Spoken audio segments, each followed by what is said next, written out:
여러분 안녕하십니까. 오늘이 4월 19일, 그러니까 4.19가 일어난 날입니다. 그래서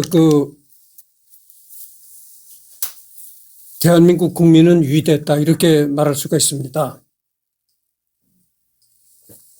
4.19가 일어나가지고 이승만이가 쫓겨나갔잖아요. 잠깐만요. 이게 잠깐만 기다려 주십시오.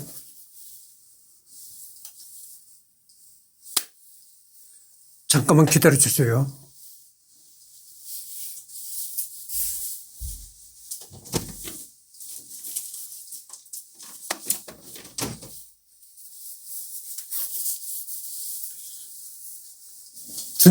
준비가 미처 안 돼가지고, 이 준비를 해가지고 또 해야 되겠습니다.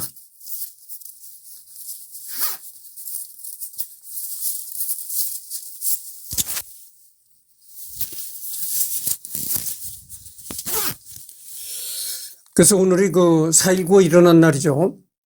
그래서 대한민국이 참 오늘날과 같이 발전된 민주국가가 된 것은 위대한 국민들 자유에 항거하는 그런 독재에 항거하는 그런 민주적인 투철한 정신이 있었기 때문에 오늘날 대한민국이 있었다, 이렇게 말할 수가 있습니다.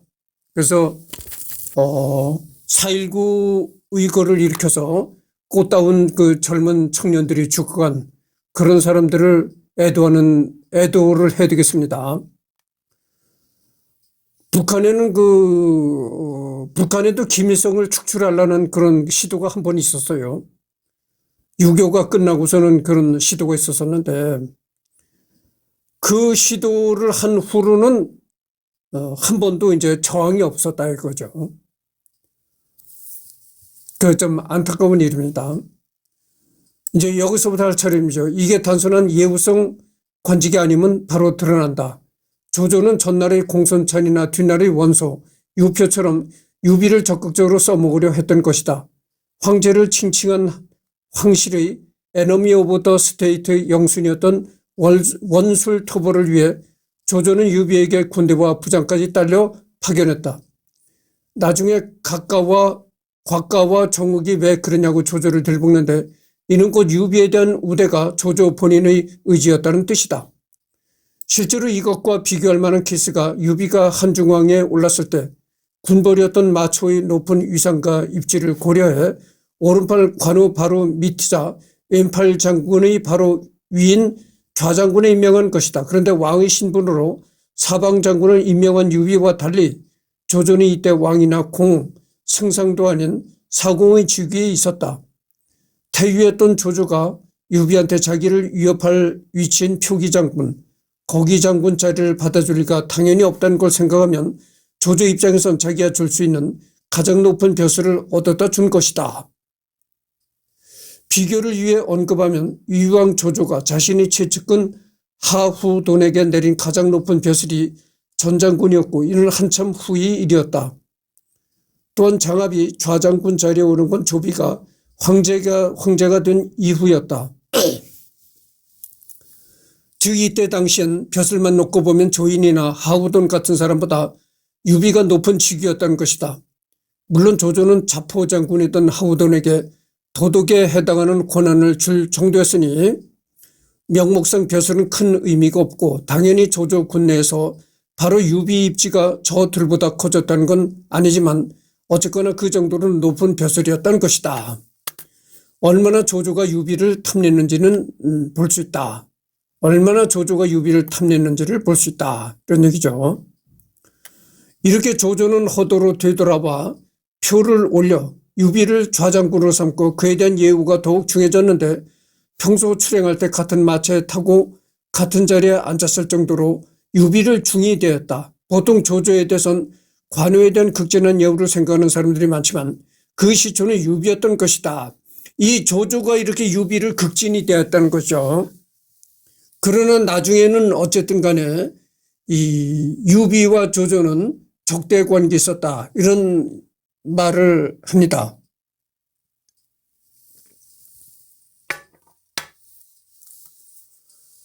심지어 논명회에선 조조는 유비를 사군으로 높여주는 한편 반대로 자신은 이조조라고 본명을 불러 스스로를 낮추고 있다.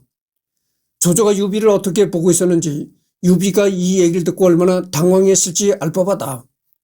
결국 조조는 좌장군 유비를 군부의 2인자까지는 아니더라도 여하튼 일군의 사령관으로 그 능력을 인정하고 유용하게 써먹을 마음이 있었던 것이다. 까놓고 말해 이것만으로도 이미 유비는 난세나 가능한 벼락출세란 거고 이대로 그냥 눌러앉아 적당히 활약했어도 명장으로 열전에 남았을 것이며 여기서 만족하기만 했어도 조조의 부하와 조위의 개국공신으로서 안락한 삶을 살았을 것이다.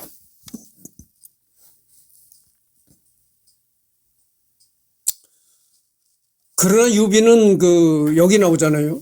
조조 밑에서 이렇게 그래도 나름 대우를 받고 있었는데 그냥 조조 밑에서 있었더라면 대우도 받고 비록 황제는 못했겠지만 그러나 대우도 받고 역사에 이름이 남는 어쨌든 간에 황제는 못됐지만 그랬겠지만은 거기를 이제 뛰쳐나온 거죠. 뛰쳐나오고서 자기가 또 다른 나라를 개국해서 황제까지 오르게 된 겁니다. 선주는 포부가 크고 굳세고 너그럽고 후하고 사람을 알아보고 선비를 잘 대우하니 한 고제의 풍도와 영웅의 그릇을 갖추었던 같다. 나라를 들어 제갈량에게 탁구했으나 마음에 두 갈래가 없었으니 실로 임금과 신하 관계의 지극히 공정함은 고금의 아름다운 본복이다.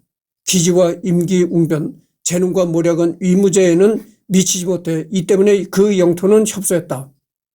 그러나 꺾일지언정 굽히지 않고 끝내 나무의 아래에 있지 않았으니 저들의 기량으로 필시 자신을 용납하지 못하려 헤아리고 오로지 이익만을 다투지 않고 해로움을 피하려 했다 말할 수 있겠다. 이것은 이 진수라는 사람이 이렇게 역사라고 되어 있는 역사가 진수라는 사람이 이렇게 유비에 대해서 쓴 그런 역사에 이렇게 나왔다는 거죠. 그래서 이 진수를 잠깐 알아보도록 하죠. 성은 진씨고, 우리 대한민국에도 진씨가 있잖아요. 성은 진씨고, 이름은 수다.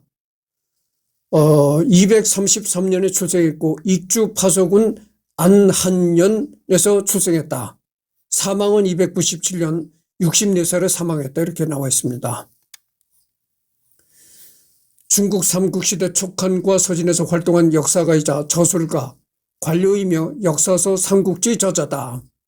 이 사람이 이제 삼국지를 썼다는 거죠. 진수라는 이 사람이 이제 삼국지 역사서를 기록을 했다 이런 얘기입니다.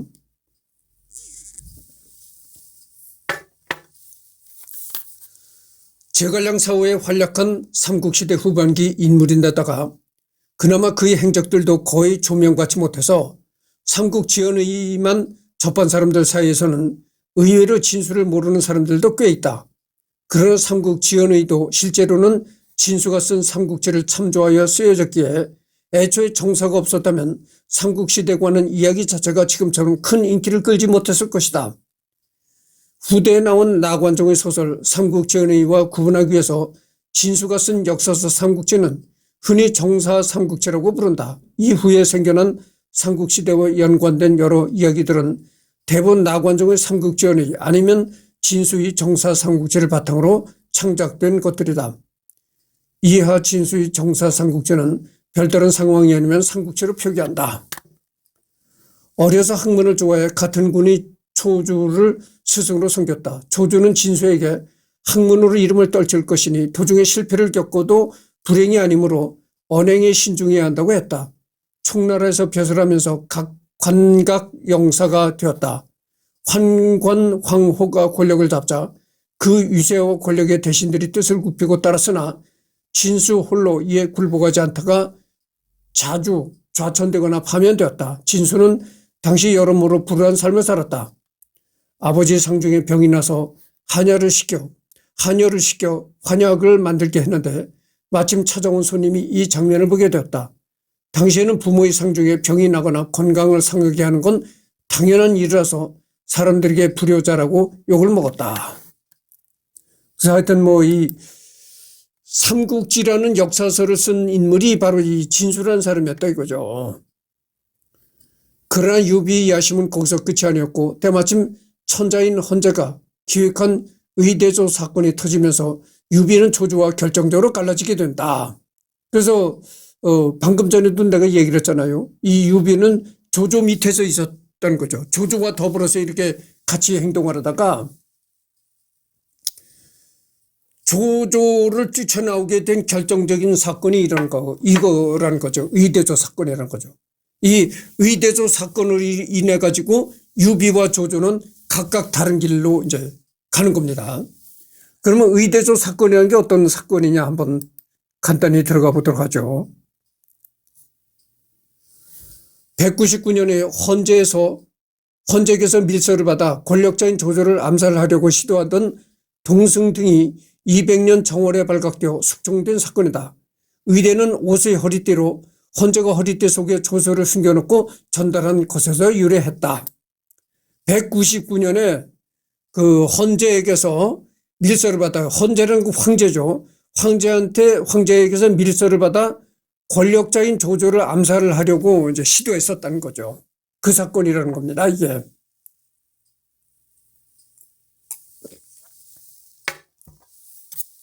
그래서 나오자는 헌제의 밀명으로 인한 조조 암살. 조조를 이제 죽이려고 시도했던 사건이 있다고죠. 암살 모의가 발각되어 동승을 비롯한 황제파를 숙청하게 된다. 이겁니다.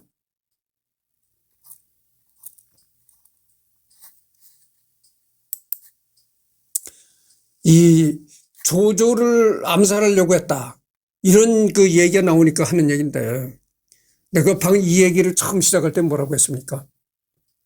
대한민국에서는 4.19 혁명이 오늘 일어났다. 이 4.19도 처음에는 우리가 어렸을 땐 혁명이라고 안 하고 4.19 의거라고 했습니다. 우리가 그 학교에서 배울 땐 의거라고 배웠어요. 의거라는 게 뭡니까? 의로운 일을 했다 이런 얘기거든. 올바른 일을 했다 이런 얘기인데 그 후에 이제 그 의거보다 더 강력한 혁명이다.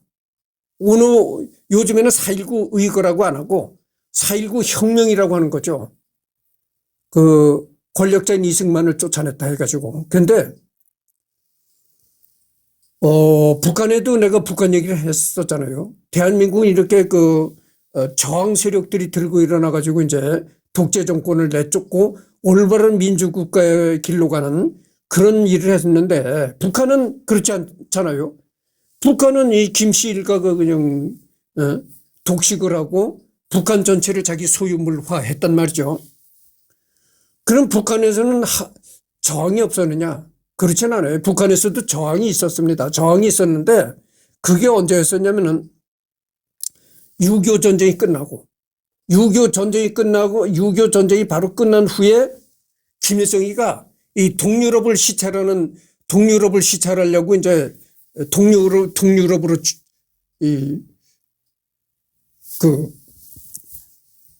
해외로 이제 출타를 했다가 돌아올 때 이제 비행장에 이제 비행기를 타고 이제 김일성이가 내리려고 하는데 그 김일성이가 탄 비행기를 포를 쏴서 공격을 하려고 했던 거예요. 김일성이를 죽이려고 했던 거지. 근데 그게 사전에 그 계획이 김일성이가 탄 비행기를 포를 쏴가지고 맞추려고 한다. 이런 비밀이 이 김일성이한테 탄로가 난 거예요. 누가 그 첩자가 있어가지고 김일성이한테 그거를 알려준 거야. 그래가지고 항로를 바꿔가지고 내렸어요. 그랬으니까 그게 무사했겠어요. 그리고 나서 대대적인 숙청이 들어간 겁니다. 그래가지고 김일성이가 뭐 그때 당시 모의를 했던 사람은 물론이고, 거기에 그래서 그때 당시만 해도 북한에는 뭐 남로당파니, 연안파, 소련파, 뭐 이렇게 여러 정파들이 있었어요. 여러 정파들이, 그러니까 이제 내각을 구성하고 이랬단 말이죠. 그런데 그 사건 이후로다가 김일성이가 모든 정파를 다 숙청하게 됩니다. 그거를 빌미로 삼아가지고, 꼬투리를 삼아가지고 모든 정적을 다 제거하고 유일신으로 이제 등극하게 됐다 그죠. 오로지 김일성만이 최고다. 이제. 그래가지고 그때서부터 이 남로당도 숙청에 들어가가지고, 그래서 박헌영이도 그때 이제 죽게 된 것이죠. 그 후로는 어떠한 저항도 없었어요. 그래서 지금 대대로 그 김씨일가들이 호의호식하고 북한을 자기 소유물화했잖아요. 근데 그 대한민국은 어떻죠? 이승만이한테 항거래가지고 이승만을 쫓아냈잖아요. 그러면 그 후에 또 저항이 없었으니까? 아니죠. 응? 박정희 때 부마 항쟁을 일으켜가지고 이제 박정희 정권을 엎으려고 했었는데 김재규가 이제 선수를 친 겁니다. 김재규가 박정희를 쏘지 않았어도요. 박정권은 오래가지 못했어요. 왜냐하면 이 부마 사태가 부산과 마산 지역에서 이 항쟁이 일어났는데 그게 나중에는 며칠을 기해서 전국적으로 들고 일어나려고 했어요. 아니 그럼 전국적으로 들고 일어나면 어떻게 됩니까? 결국은 박정희도 쫓겨나는 거예요. 아니 전국의 모든 국민들이 다 들고 일어났는데 그거를 어떻게 합니까? 부산 마산 지역이라면 탱크를 몰고 나가서도 발포를 한다리지만 아니 전체 다 대한민국이 들고 일어났는데 그거를 전체 다 대한민국 국민을 다 죽일 겁니까? 그러니까 이 김재규가 박정희를 죽이질 않았어도 어차피 박정희는 못 해먹는 겁니다. 유신은 오래가지 못했다 이거죠. 근데 김재규 선수를 친 거죠 이제. 그거 보면은 이 대한민국 사람들이 참 대한민국 국민들이 위대합니다. 내가 방금 전에 이 뉴스를 봤어요. 인터넷으로 뉴스를 보니까 요즘 북한에 러시아를 파병했잖아요. 러시아에 파병해가지고 북한 군인이 러시아에 가서 이제 우크라이나하고 싸운다 이거죠. 근데 북한 군인이 아주 독종이라는 겁니다. 우크라이나 이 장교들이 놀랐다는 거예요.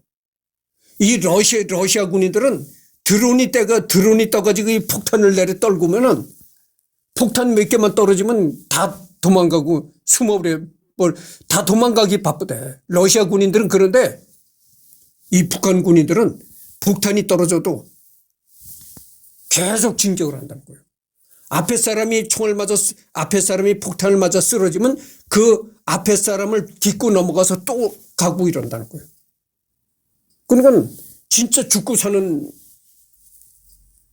걸 겁 안 내고 그냥 들이댐비는 거야. 그래서 야 북한군이 참 대단하구나 이렇게 봤다는 거지. 그렇게 대단한 북한군이 왜 그렇게 북한 사람들이 대단한데 왜 김일성이 하나 거꾸리지 없애버리지 못합니까? 그게 지금 내가 얘기하는데 지금 이 북한과 남한이 앞으로 이제 6.25 때처럼 전쟁이 일어나잖아요. 그건 누가 이기겠어요? 그렇게 북한 군인이 러시아에 가서 그렇게 악독하게 싸운다. 그래서 북한이 이긴다 이렇게 생각하면 오산이에요. 대한민국이 승리하는 겁니다. 대한민국처럼 독종인 국민들이 없는 거예요. 이승만이를 내쫓아버렸지. 그 다음에 박정희를 또 총으로 쏴서 죽였지. 거기서 더 독한 국민들이 있나요? 그렇게 독종 노릇을 해가지고 오늘날 민주국가를 이룩한 것이 대한민국 국민이다 이거예요. 그러니까 북한과 전쟁이 나서 붙었다면 누가 이겼어요? 대한민국이 승리하는 겁니다. 하지만 조조의 그릇이 유비를 수용할 수 있는 수준은 아니었다는 평판을 생각할 때 이들의 결별은 피할 수 없던 걸지도 모른다. 당장의 진수부터 유비는 항상 조조와 반대로 행동하였다. 조조와 하는 행동이 반대 행동을 하여 세력을 구축하여 대항하였다. 이런 유비의 행동은 그가 조조에게 대항하여 이득을 챙기기 위한 것보다는 조조가 자신을 받아들일 그릇이 아니었다고 판단했기 때문이라고 했을 정도였다.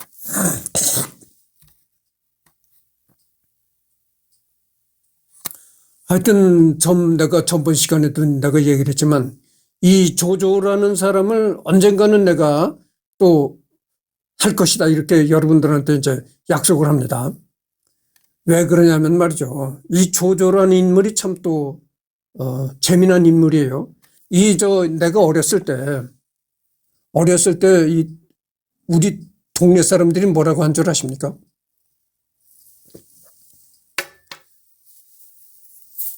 애들이 뭘 하다가 막 깔깔거리고 웃잖아요. 야, 너 왜 그렇게 웃니? 그런 거야. 너무 이 웃음이 너무 지나치어가지고 웃음을 참지 못하는 거야. 계속 배꼽을 쥐고 깔깔깔깔 웃으면 뭐라고 한 줄 아십니까? 야, 옛날에 조조가 웃다 망했다더니 네가 조조를 닮았느냐? 이렇게 얘기한 사람이 있었어요. 그래서 조조라는 사람이 웃다가 망했다는 거지, 이제. 그게 실제 그게 삼국지에 나와 있는 얘기인지 그 모르겠어요. 앞으로 이제 조조를 할 때 이제 읽으면서 그런 얘기가 나올 겁니다. 그것이 이제 틀린 얘기다, 맞는 얘기라는 게 이제 나올 거예요. 어쨌든 간에 촌 사람들이 그래요. 촌노들이 그랬어요. 그렇게 애들이 웃음을 참지 못하고 배꼽을 쥐고 웃으면 야, 너 조조가 웃다가 망했다더니 네가 조조를 닮았느냐 이랬단 말이죠. 그래서 내가 언젠가는 조조를 꼭 한번 해봐야 되겠다 이런 생각을 한 겁니다. 이것이 잘 증명된 것이 적벽대전 때다. 손권은 당시 조정 관직상으로는 토로 장군의 회계 태수에 불과했기 때문이다. 지방 토호에 지나지 않은 손권이 대놓고 조조와 맞서는데 필수 불가결한 명분이 바로 유비였다. 물론 조조의 권위는 어마어마했지만 한실 종친 플러스 중앙에서 정식으로 제수한 좌장군 헌재에게 조조를 치라는 밀명을 받은 유비론을 상대로는 통하지 않았다. 적벽대전이 이게 또 유명한 겁니다. 적벽대전. 이 적벽대전이 어떤 건가 좀 봅시다. 이 서기 208년 11월 중국 후베이성 쉔링시 츠비치에서 일어난 사건이다 이런 얘기죠. 이 사건이 일어난 원인은 뭐냐? 전국의 주도권을 장악한 조조의 강동 진공 이런 게 나옵니다. 그래서 이제 조조에 해당하는 세력은 조인, 악진, 서황, 가후, 장료, 이전, 호저가 있고 조조에 반대하는 측에는 이제 주유, 정보, 노숙, 황계, 한당, 감령, 여몽, 주태, 능통, 여범 이런 그 지휘관들이 있었다 이런 얘기입니다. 그래서 이 적벽대전이 참 역사적으로 아주 이름 있는 그 전투죠. 후한말 하복을 평정한 후 천하통일을 노리며 남하던 조조와 그것을 저지하고자 했던 유비와 손권의 연합세력 사이에 있었던 전투. 강대한 세력을 가졌던 조조군이 참패함에 따라 유비 세력의 천하 3분지기가 현실화되는 계기가 되었으며 나아가 이후 수십 년간 이어진 삼국시대의 시작을 알린 역사적 의미를 갖는 전투이다. 관도대전, 이릉대전과 더불어 삼국지 3대 전투로 꼽히기도 하다. 특히 삼국지연의 영향으로 대중적으로 아주 유명한 전투이다. 앞의 두 전투와 달리 적벽대전에서는 삼국지에서 많은 인기를 끄는 인물들이 거의 대부분 참가했던 점에서도 매우 중요한 전투이다. 다만 흔히 알고 있는 삼국지연에서의 묘사의 여러 부분들은 실제 적벽대전이 일어난 지 1150여 년이 지난 1363년 진우량과 주원장이 대결은 타양호 전투로부터 나관정이 모티브를 얻어서 각색한 것이다 이렇게 나옵니다.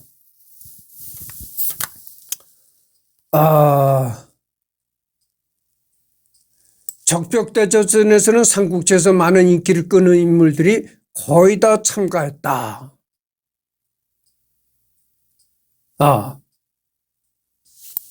그래서 이제 잠깐만요.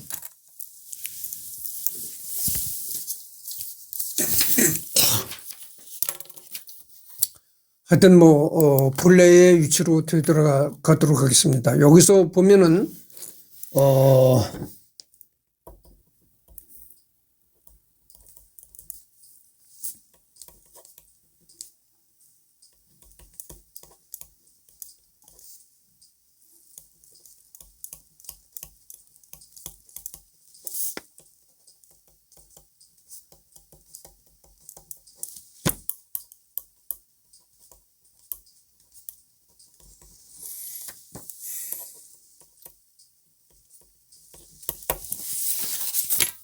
그러니까 이 적벽대전이 참 이 적벽대전에 그 삼국지에 나오는 유명한 인물들이 이 적벽대전에 다 참가했었다고 하니까 이 적벽대전이 얼마나 중요한 그런 사건이었는가를 짐작할 수가 있는 거죠. 이것이 잘 증명된 것이 적벽대전이다. 선고는 당시 조정 관직상으로는 토로 장군의 회계 태수에 불과했기 때문이다. 지방토호에 지나지 않은 선권이 대놓고 조조와 맞서는데 필수 불가결한 명분이 바로 유비였다. 물론 조조의 권위는 어마어마했지만 한실 종친 중앙에서 정식으로 제수한 좌장군 플러스 헌제에게 조조를 치란 밀명을 받은 유비를 상대로는 통하지 않았다. 본래라면 중앙정부의 지역 토후 진압 정도로 정의될 간단한 싸움이었다. 하지만 좌장군이라는 국지간직함을 알고 있고 의대조 사건을 한층 권위를 부여받아 황제의 인가를 받은 한실의 수호자이자 반조조의 상징이 된 유비가 손권과 손잡자 상황이 달라진다. 손권과 노숙.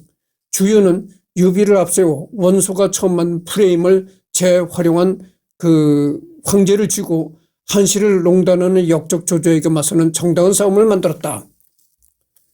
제갈량이 오나라의 손권에게 유세할 때 유비는 한 왕실의 후예인 만큼 조조에게 항복할 수 없고 손권이 유비가 아니면 조조에게 대적할 수 있는 자는 없다고 한 것도 이런 이해관계에서 나온 것이다. 이 손권이 유비가 아니면 조조에게 대적할 수 있는 자는 없다. 이렇게 말했다는 것이요. 이를 이용해서 손권은 조조의 프레임에 맞설 수 없다는 이유로 항복을 주장한 양주 호족과 서주 호족의 의견을 묵살시키고 조조와 적벽에서 싸우게 된다. 적벽대전 당시 유비도 적극적으로 싸웠지만 무제기에서 조조가 상대한 적을 유비로 기록하고 정작 쳐들어간 손권, 주유는 거론도 안 하는 건 이 때문이다. 다만 싸움 당시 양주 호족이 손권을 안 도와줘서 유비 병력과 주유 병력이 각각 2만으로 통일했기 때문에 양주 군벌에 지나지 않는 주유보다 전국구 명성을 가지고 있는 유비가 우선시된 측면도 있다. 그리고 이렇게 반평생 잘 써먹은 좌장군 인수는 한중앙 즉위 표문 올리는 김에 첨부로 딸려보내 반납해서 유비 조조 상대 티베기응의 결정을 찍는다. 여담으로 이후 조조가 원외의 목을 보낸 공손강을 좌장군에 임명했기에 중앙조정상에선 유비의 직위는 이미 사라졌긴 했다. 하지만 인사정보가 천산망으로 컨트롤되는 시대도 아니고 도장 주었다고 황제까지 하는 사람이 있는 시대니 정식으로 자리를 반납한 것도 아닌 유비 입장에서는 무효 하면서 그러든지 말든지 무시하고 계속 좌장군 관인을 쾅쾅 찍어댔을 것이다.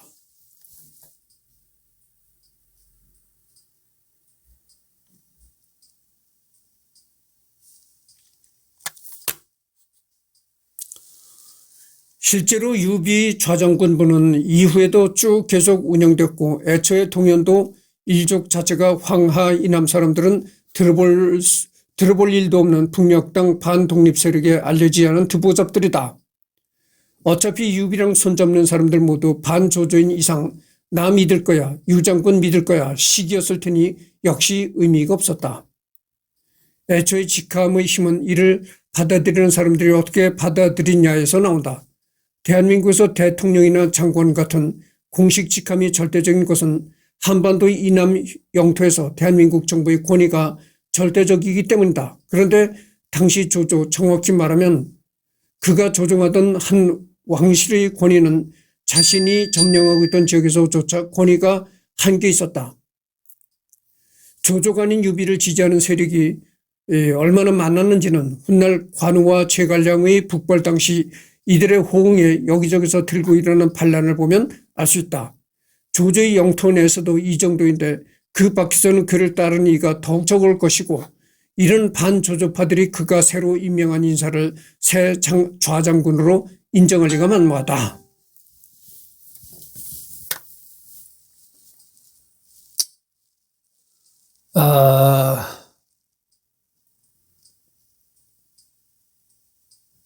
그러니까 이제 그 조조와 이제 그 반대되는 세력이 전투가 벌어지니까 조조를 지지하는 세력보다는 제갈량과 이유비를 지지하는 세력들이 더 많았다 이런 얘기죠.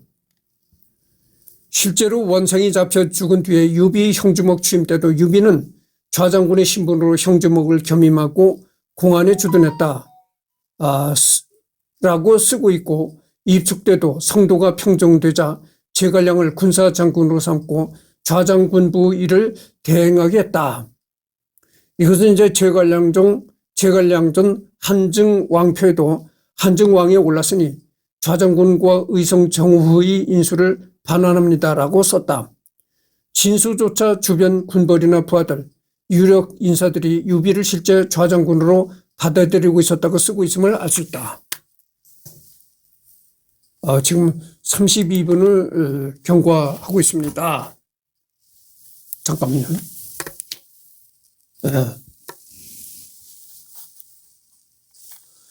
유비의 군사적 능력은 당대 제일은 아닐지언정 분명 우수한 지휘관이자 전장에서 잔뼈가 굵은 군인이었다.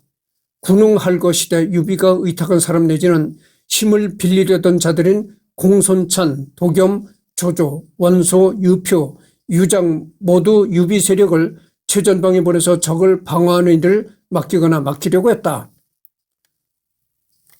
유비는 열악한 시절에도 관우와 장비, 진도와 미축 같은 양질의 장교단을 거느리고 있었다. 특히 관우와 장비는 이때부터 이미 군웅들 사이에 명성이 자자했을 것으로 추정되는 바, 유비 하나를 관리해 이들을 부릴 수 있다는 것은 꽤 매력적인 미끼였다. 유비에게 강경한 입장이었던 주유도 부귀영화로 유비의 눈을 멀게 하고 자신이 관우와 장비를 다루면 폐업을 이룰 수 있다고 한 걸 보면 알 수 있다.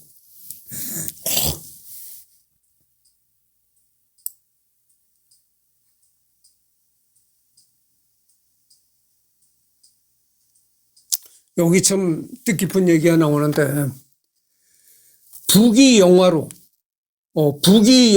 유비의 눈을 멀게 한다 이거죠. 그런 전략을 가지고 있었다 이거죠. 이 주유라는 사람이. 그럼 주유라는 사람은 어떤 사람인가 한번 봅시다. 성씨는 주, 이름은 유, 공근. 이 사람은 이제 175년에 출생했고, 한양주 여강군 서현. 여기에 현재 중국 안후이성 허페이시 루장현이라는 곳이라는 겁니다. 그래서 사망은 210년에 사망했다. 이런 건데, 손책과 손권 휘하의 인물로 뛰어난 능력으로 강동의 손씨 정권을 잘 보좌하여 기반을 닦는 데 크게 기여했다. 세간에는 적벽대전을 쥐하여 승리로 이끈 장군으로 널리 알려져 있는 인물이다. 이렇게 나와 있네요. 그래서 이 주유라는 사람이 부귀영화로 유비의 눈을 멀게 하자 이런 전략을 썼다는 건데, 전략을 세웠다는 건데, 이게 참 기막힌 전략입니다. 여러분들 청와대가 뭐 풍수적으로 터가 안 좋다. 우리나라 대한민국 대통령들이 전부 이제 불행하게 결말을 맺는 겁니다. 그러니까 보쇼, 이승만이 이제 쫓겨나갔죠. 4.19라는 그런 좋지 않은 사건이 일어나가지고 쫓겨나갔다 그죠. 그 다음에 윤보선이는 이제 군사 쿠데타로 또 그렇게 됐고, 그 다음에 박정희는 어떻게 되겠죠? 박정희는 자기 부하한테 총을 맞아서 죽었다 이런 얘기죠. 그 다음에 전두환이는 이제 대통령을 했었지만 후에 여러 가지 일로다가 감옥살이까지 했고 또 국립묘지에도 묻히지도 못했고 그렇잖아요. 그래서 이 청와대가 뭐 더가 나쁘다. 대통령을 지냈던 사람들은 하나같이 불행해진다. 뭐 이런 얘기 했어가지고 그런 얘기했어가지고 윤석열 대통령이 나는 청와대에서 이제 대통령을 안 하겠다 해가지고 뭐 용산으로 또 나갔었잖아요. 그러다가 다시 이제 이재명이가 다시 이제 청와대로 복귀했는데 그것이 청와대 터가 나빠서 그런 것이 아닙니다. 여기 나오잖아요. 부귀영화로 유비 눈을 멀게 하자는 전략을 주유가 세웠다. 응? 사람이 부귀영화를 누리게 되면은